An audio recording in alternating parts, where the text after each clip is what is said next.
नमस्कार मित्रों, the education channel में आप सबों का स्वागत है। 20,000 प्लस पीवाई की पावर सीरीज का जो हम लोगों ने एक सीरीज स्टार्ट किया था, उसमें हिस्ट्री पोर्शन चल रहा था। हिस्ट्री में एंशिएंट इंडिया का पोर्शन चल रहा था और हम लोगों ने पाषाण काल, सिंधु सभ्यता, वैदिक सभ्यता, इन सब चीज़ों को देखे थे पीवाई की सीरीज में, जिसमें एमसीक्यू है, प्रीवियस ईयर के क्वेश्चन है। 20,000 से प्लस 20,000 प्लस क्वेश्चन इसमें रहेंगे। और बौद्ध धर्म पे हम लोगों ने आया था। बौद्ध धर्म के एक पोर्शन हम लोगों ने कंप्लीट किया था, लेकिन बौद्ध धर्म से क्वेश्चंस काफ़ी आते हैं, तो बौद्ध धर्म के बहुत सारे क्वेश्चंस का कलेक्शन किया गया है। तो आज उसी में हम लोग सेकेंड लेक्चर देखेंगे, राइट। तो चैप्टर 4 का लेक्चर 2 रहेगा बौद्ध धर्म के रिगार्डिंग, ठीक है। तो 1 to 66 क्वेश्चन हम लोगों ने कंप्लीट कर लिया था। 1 से 66 तक क्वेश्चन हम लोगों ने कंप्लीट किया था, बट अभी इसमें 100 प्लस क्वेश्चन है, राइट। तो हम लोगों ने देखना है क्वेश्चन 67 से हम लोग स्टार्ट करते हैं। यूपीएससी का क्वेश्चन रहा है 67, थोड़ा टफ क्वेश्चन है। बताइएगा क्या है क्वेश्चन। क्वेश्चन है, प्राचीन भारत के बौद्ध मठों में पौरन नामक समारोह आयोजित किया जाता था। यानी कि बौद्ध मठ में पौरन क्या था, किस तरह का फेस्टिवल था, उसके रिगार्डिंग क्वेश्चन है।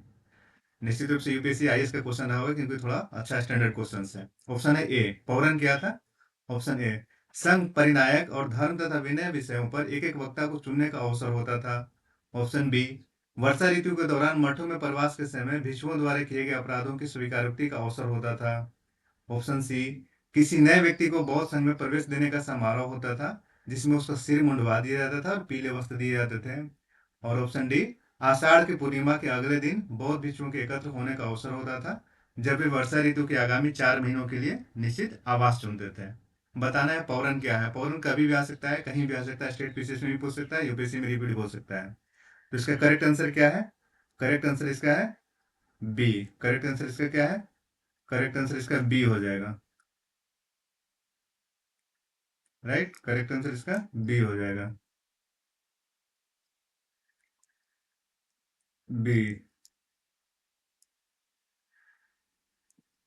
ड्रॉ का मैं ले लेता हूँ, टिक करने के लिए ऑप्शन ले लेता हूँ, राइट। तो करेक्ट आंसर इसका बी हो जाएगा। वर्षा ऋतु के दौरान मठों में प्रवास के समय भिक्षुओं द्वारा किए गए अपराधों की स्वीकारोक्ति का एक अवसर होता था, कि आप लोगों ने यदि, यानी कि बौद्ध भिक्षु ने यदि कोई अपराध किया है तो उसको एक्सेप्ट करें। और कब? तो ऑब्वियस है, वर्षा ऋतु के दौरान लोग एकत्रित होते थे और बैठते थे, मतलब रेस्ट पीरियड उनका होता था वर्षा ऋतु के दौरान मठ में, बेशक। और उसी समय बहुत सारे जो दर्शन का विकास होगा ना, उसी दौरान होगा, क्योंकि एक तरीके से फ्री है तो लोग अपना सोच रहे हैं, तो उसी समय का ही पौराण है, राइट। चलिए अगला क्वेश्चन लेते हैं। नेक्स्ट क्वेश्चन क्या है?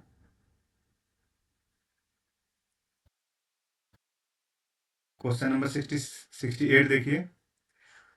क्वेश्चन है, अशोकाराम विहार, अशोकाराम विहार निम्नलिखित में से किस स्थान पर स्थित था, राइट। सारे जो आपको प्लेस दिए हुए हैं, वैशाली, पाटलिपुत्र, कौशाम्बी, श्रावस्ती, बौद्ध धर्म से रिलेटेड है, तो पूछ रहा है कि अशोकाराम विहार कहाँ पर स्थित है, ठीक है। तो बताना है आपको इसका करेक्ट आंसर क्या होगा। करेक्ट आंसर इसका होगा पाटलिपुत्र। अशोकाराम विहार जो था पाटलिपुत्र के पास था, पाटलिपुत्र में स्थित है।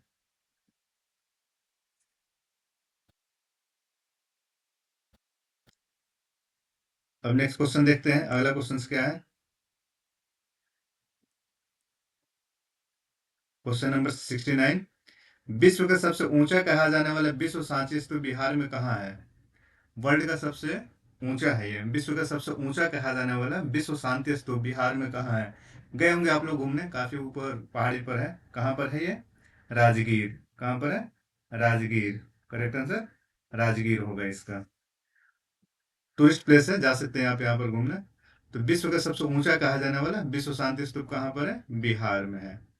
क्वेश्चन नंबर 70, बुद्ध की 80 फुट बड़ी प्रतिमा, माँ है वो, ध्यान रखना है, विश्व की माँ है, ठीक है।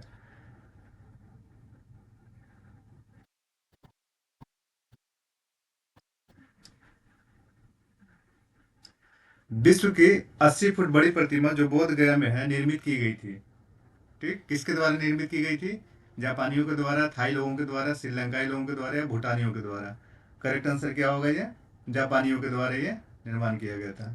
बुद्ध की 80 फुट बड़ी प्रतिमा जो बोध गया में निर्मित की गई थी, जापानियों के द्वारा। किन के द्वारा? जापानियों के द्वारा, राइट। चलिए क्वेश्चन नंबर 71 देखते हैं। अगला क्वेश्चन क्या है, सारे बौद्ध धर्म से रिलेटेड है। सर्वप्रथम स्तूप शब्द कहाँ मिलता है? क्वेश्चन नंबर 71 है, सर्वप्रथम स्तूप शब्द कहाँ मिलता है? ऋग्वेद, जातक कथा, अर्थशास्त्र, अष्टाध्यायी। राइट। जातक कथा तो आप लोगों को पता ही किससे है, बौद्ध धर्म से संबंधित है। अर्थशास्त्र लेखक कौन है? कौटिल्य है। ठीक है, अर्थशास्त्र के लेखक कौटिल्य है, लेकिन ये बुक जो इकोनॉमी अर्थशास्त्र है, इकोनॉमी से रिलेटेड नहीं है, पॉलिटिकल साइंस का बुक है ये। ठीक है, राजनीतिक शास्त्र का ये बुक है अर्थशास्त्र, कौटिल्य का। जातक कथा बौद्ध धर्म से संबंधित है। अष्टाध्यायी के लेखक पाणिनि है। अष्टाध्यायी प्रथम बुक था जो व्याकरण से रिलेटेड है। ठीक है, और 600 BC के आसपास ये लिखा गया था। और ऋग्वेद से ऋग्वेदिक काल के टाइम पीरियड, यानी कि 1500 BC से लेकर 1000 BC के आसपास तक का जो समय था उसके बारे में जानते हैं। ऋग्वेदिक काल के लिए ऋग्वेद है। तो सर्वप्रथम स्तूप शब्द कहाँ मिलता है? तो इसका करेक्ट आंसर क्या होगा? करेक्ट आंसर इसका होगा ऋग्वेद में। स्तूप शब्द का वर्ड का स्तूप स्तूप शब्द का सबसे पहला प्रयोग कहाँ हुआ था? ऋग्वेद में हुआ था। राइट, ऋग्वेद में हुआ था। चलिए आइए नेक्स्ट क्वेश्चन पे, क्वेश्चन नंबर 72 देखते हैं क्या है। वह स्तूप स्थल वह स्तूप स्थल जिसका संबंध भगवान बुद्ध के जीवन की किसी घटना से नहीं रहा है, वह है कौन सा? एक स्तूप स्थल है जिसका संबंध भगवान बुद्ध के जीवन की किसी भी घटना से नहीं है। यानी कि आप देखेंगे कि सारनाथ हो गया, सांची हो गया, बोध गया हो गया, कुशिनारा हो गया, हर जो साइड से कहीं ना कुछ रिलेटेड। जैसे बोध गया में क्या हुआ था, गौतम बुद्ध को नॉलेज मिला था। ठीक है, ज्ञान की प्राप्ति हुई थी। कुशिनारा में क्या हुआ था? बुद्ध का महापरिनिर्वाण हुआ था, यानी कि निर्वाण हुआ था बोध गया में, नॉलेज। ठीक है, निर्वाण हुआ था बोध गया में, महापरिनिर्वाण का हुआ था कुशिनारा में। सारनाथ भी आपको पता है क्या होगा, सारनाथ में पहला जो उन्होंने अपना उपदेश दिया था। राइट, तो सांची जो है, सांची ऐसा बुद्ध की, महात्मा भगवान बुद्ध के जीवन से डायरेक्ट कुछ ऐसा रिलेटेड नहीं रहा है, लेकिन सांची में स्तूप है बट रिलेटेड नहीं रहा। तो क्वेश्चन है, वह स्तूप स्थल जिसका संबंध भगवान बुद्ध के जीवन की किसी घटना से नहीं रहा है, कौन सा होगा वो? सांची होगा। Correct answer, correct answer Sanchi हो जाएगा। राइट। चलिए आइए अगला क्वेश्चन देखते हैं, क्वेश्चन नंबर 73। हाँ, निम्नलिखित स्तूपों का सही तैथिक क्रम यानी कि कालानुक्रम क्या है? यानी कि बैक डेट से लेना है कि सबसे पहले किस स्तूप का पहले निर्माण हुआ था, उसके बाद में कौन सा स्तूप का निर्माण हुआ। ठीक है, तो उस हिसाब से बताना है। तो ये आपका थोड़ा सा भरूच, सांची, अमरावती, धमेक, इसी को आपको ऑर्डर वाइज करना है। ठीक है, सबसे पहले कौन सा आया था? तो क्वेश्चन के हिसाब से तो सही ऑप्शन नहीं आ रहा है, तो आप इसको कर सकते हैं कि भरूच हो गया, सांची हो गया, उसके बाद धमेक, राइट, उसके बाद अमरावती, ऐसे कर सकते हैं आप। ठीक है, मैं यहाँ पे लिखने की कोशिश करता हूँ।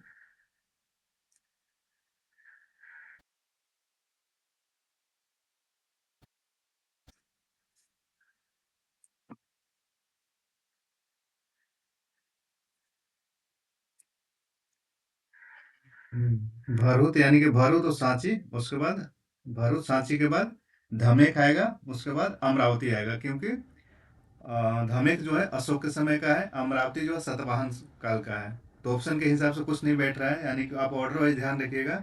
ऑर्डर वाइज आपका आ जाएगा, पहले भरहुत, भरहुत, देन आएगा आपका सांची, इस पे लिखने में थोड़ी समस्या है। उसके बाद आपका आ जाएगा धामेक, इसे मुझे प्रैक्टिस करना पड़ेगा लिखने का। एंड देन अमरावती, ये आपका करेक्ट ऑर्डर होगा। ठीक है, अमरावती, राइट, ये आपका करेक्ट ऑर्डर होगा। राइट, ध्यान में रखना है। धमेक जो है अशोक के काल का है। ठीक है, वर्ड जो है वर्ड पे ध्यान दीजिएगा, वॉइस पे ज्यादा ध्यान दीजिएगा। धमेक जो है अशोक के काल का है, अमरावती जो है सातवाहन काल के हैं, और भरूच और सांची तो आपको पता ही है अशोक के काल का है। अनात्मवाद सिद्धांत किसका है? क्वेश्चन है 74, अनात्मवाद सिद्धांत किसका है? अनात्मवाद का मतलब क्या हुआ? जो आत्मा को नहीं मानता हो। कौन सा एक धर्म है? सांख्य, वेदांत, बौद्ध दर्शन, जैन दर्शन। जैन दर्शन आपको पता है सर्वात्मवाद मानता है, यानी कि चाहे जड़ हो या चेतन हो सभी में आत्मा का वास मानता है जैन दर्शन। राइट।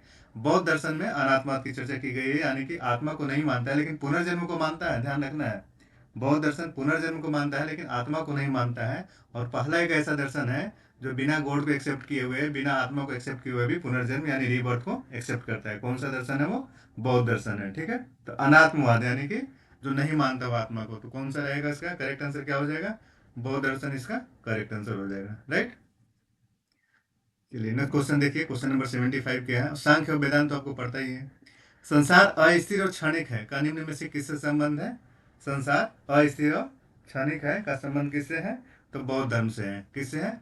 बौद्ध धर्म से है। अस्थिर का मतलब क्या हुआ और क्षणिक का मतलब क्या हुआ? क्षणिक मतलब हुआ कि परमानेंट नहीं है कोई भी चीज। ठीक है, ये इसमें एग्जाम्पल भी आता है ना कि जो नदी की धारा है, जीवन जो है या जो वर्ल्ड है ये नदी की धारा जैसे है, यानी कि एक पल जो हमने जिंदगी जी ली वो दोबारा नहीं आने वाला, वो निकल गया। वो जैसे नदी की धारा एक पॉइंट से निकलते जाता है, उसी तरीके से फिलोसफिकल एक्सप्लेनेशन किया गया बौद्ध धर्म में कि जीवन भी उसी तरीके से है, निकलते रहता, संसार भी उसी तरीके से अस्थिर और क्षणिक है। वो जो जो समय निकल गया वो दोबारा नहीं आना है। राइट, तो इनका संबंध बौद्ध धर्म से है। अस्थिर और क्षणिक है का किससे संबंध है? बौद्ध धर्म से है।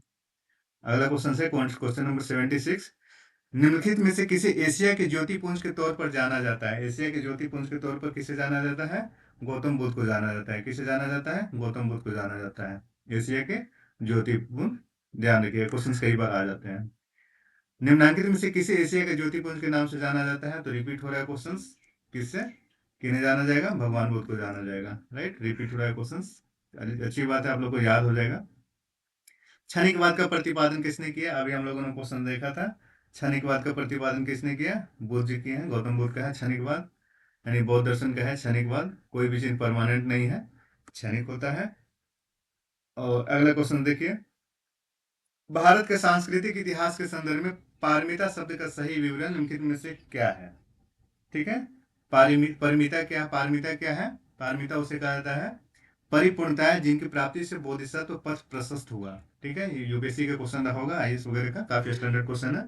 पारमिता शब्द कहाँ पर यूज हो रहा है? बोधिसत्व के संदर्भ में यूज हो रहा है। परिपूर्णता है जिनकी प्राप्ति से बोधिसत्व पथ प्रशस्त हुआ। राइट, तो करेक्ट आंसर इसका क्या हो जाएगा? सी इसका करेक्ट आंसर हो जाएगा। राइट, करेक्ट आंसर सी हो जाएगा इसका। क्वेश्चन नंबर 80 देखिए, सर एडविन एर्नाल्ड की पुस्तक the light of Asia, right, अच्छी बुक है, द लाइट ऑफ एशिया किस पर है? दिव्यावधान, ललित विस्तार, शुद्ध पिटक, अभिधम पिटक, चारों जो ग्रंथ है चारों बौद्ध धर्म से रिलेटेड है। राइट, दिव्यावधान भी बौद्ध धर्म का है, ललित विस्तार भी बौद्ध धर्म का ग्रंथ है, शुद्ध पिटक, विनय पिटक, अभिधम पिटक, ये तो त्रिपिटक का 3 पार्ट होते हैं, शुद्ध पिटक, विनय पिटक और अभिधम पिटक। राइट, लेकिन क्वेश्चन है कि जो सर एडविन अर्नाल्ड, ठीक है, सर एडविन अर्नाल्ड की जो बुक है द लाइट ऑफ एशिया, वो किस बुक पर रिलेटेड है? ठीक, किस पे है? ये ललित विस्तार पर है। किस पे है? ललित विस्तार पे है। राइट, ललित विस्तार पे लिखा गया the light of Asia. Question number 81 देखिए, बौद्ध धर्म के महायान और हीनयान संप्रदाय में सर्वाधिक मौलिक अंतर निम्नलिखित में से कौन सा है? क्या बेसिक डिफरेंसेस है महायान और हीनयान? और मैं बता दूं कि महायान और हीनयान दो पार्ट में जो है बौद्ध धर्म कब बना था? जो चतुर्थ बौद्ध संगीति हुई थी कश्मीर में, कश्मीर के कुंडल वन में, जिसमें कनिष्क जो थे, है ना, शासक थे, और वसुमित्र उसके अध्यक्ष बने थे चौथा बौद्ध संगीति का, और अश्वघोष जो है, अश्वघोष क्या बने थे? उपाध्यक्ष बने थे चौथा बौद्ध संगीति, याद कीजिए, रिकॉल कीजिए। ठीक है, कश्मीर के कुंडल वन में, तो उस वहीं पे बौद्ध धर्म जो है हीनयान और महायान में बटा था। तो क्वेश्चन ये है कि बौद्ध धर्म का महायान और हीनयान संप्रदाय में सर्वाधिक मौलिक अंतर, बेसिक डिफरेंसेस क्या है? तो बेसिक डिफरेंसेस है कि एक गॉड को मानते थे और दूसरा नहीं मान रहे हैं, यानी कि एक रूढ़िवादी है और एक चेंज हुए हैं, अपने आप को मॉडर्न किए हैं। तो देवी देवताओं की पूजा, ठीक है, अहिंसा तो दोनों मानेंगे, जाति रही समाज भी दोनों रहेगा, स्तूप की पूजा भी रहेगा, लेकिन देवी देवताओं की पूजा, है ना, डिफरेंसेस है। एक देवी देवताओं की पूजा को मान रहे हैं और एक नहीं मान रहे हैं। ठीक है, और इसी के बाद आपको आएगा कुषाण काल में, जिसमें आपको बौद्ध के स्टैचू बनेगा, मूर्ति बनेगा। गौतम बुद्ध को एक देवता का स्थान किस राजा के युग में प्राप्त हुआ? देखिए एक अच्छा क्वेश्चन है, किनके समय में गौतम बुद्ध को एक गॉड का स्थान प्राप्त हुआ? किस राजा के समय में? तो ऑब्वियस है कनिष्क के समय में होगा, क्योंकि इसी में डिसीजन हो रहा है, हीनयान महायान में बन रहे हैं, बट रहे हैं दो पार्ट में।